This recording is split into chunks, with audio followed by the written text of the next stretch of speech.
এটা দায়িত্ব নেবেন এখানে 2-3 দিনের পক্ষে এটা সম্ভব না। আমার শ্বশুর আমাকে অনুপ্রেরণা করলো, তুমি আমার বাসায় থাকো এবং এখান থেকে তুমি আবার কাজ শুরু করো।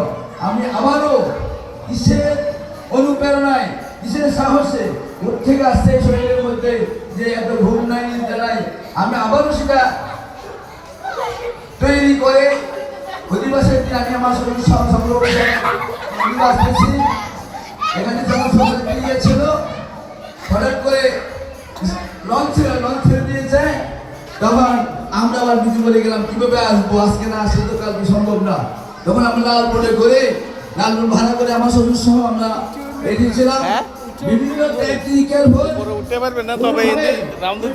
উপস্থাপন করে দিয়ে আমি এখন তখন নতুন তৈরি আমি তখন করে এখান থেকে বলে বাড়িতে চলে গেলাম, মানে আমি রেস্ট নেওয়ার জন্য। সাথে সাথে আমি ঘুমার মধ্যে 1 বছর আবার বেড়ে গেল, আমি আবারও কাজ করতেছি। তখন বুঝতে পারলাম যে শরীর স্বাস্থ্য আমাকে ছাড়বে না।